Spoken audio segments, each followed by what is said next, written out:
Anong kahalagahan nitong dahon ng duhat? Yung kuminsan ay pinuputo labang. Alam mo yung meron tayong isang kaibigan na nagkaroon ng sakit sa balat yung anak. Taga Mindoro yon. Ay talagang nagnanaknak. Laging makati. Sinubukan ng iba't ibang mga gamot. Sinubukan. Mayroong matanda na nakapagpayo na ito anyang dahon ng duhat ay iyong lalagain.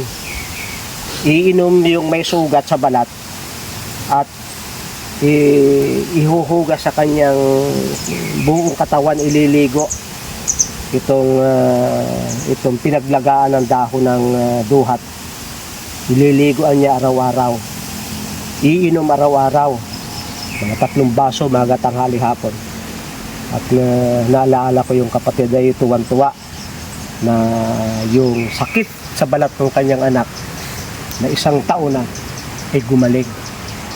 Ibig sabihin ay alam nyo, may mga sakit kasi na galing sa bituka na yan ay nakikitang sintomas sa balat.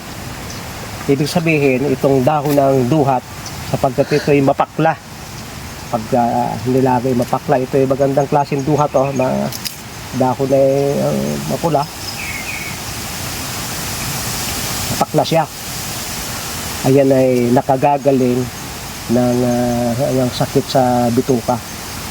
At pagka ang bituka ay malinis, yung atay ay malinis, nalilinis din ang balat.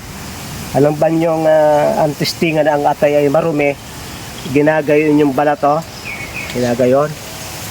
At kapag yan ay maputi ang dinaanan, na hindi basta-basta matanggal, ay marumi ang kanyang atay, toksik ang kanyang atay.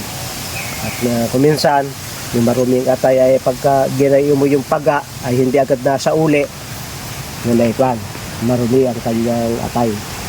Ay itong dahon ng duhat, maganda pala sa mga sakit sa bituka. Kaya sa pito-pito, mayroong mixture ng pito-pito ng isang sangkap sa 7 dahon ay dahon ng duhat.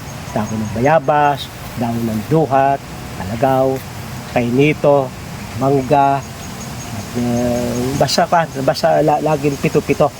At kung ano yung mga sakit, ay di hahanap ng 7 dahon na pagsasamayahan kayo ng panahon ni Ernie Baron na sumikat yung pito-pito. Sa TV at sa radyo ay inaano siya ang pito-pito.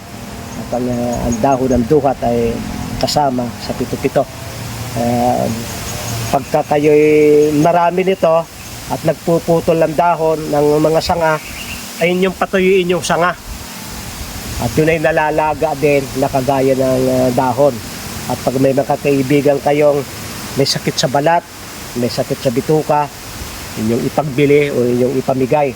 At baka yun lamang ang solusyon para gumaling ang kanyang sakit sa balat, sakit sa bituka. Alalahanin nyo ang dahon ng duhat kapag may mga sugat na matagal na hindi pa bumabahaw. Ang dahon ng duhat magaling sa mga diabetic sore. Yung sugat ay gawa ng mataas na blood sugar. Magandang uminom nitong dahon ng duhat. Maraming salamat sa inyong pagsubaybay sa Natural Wellness, si Pastor Vito.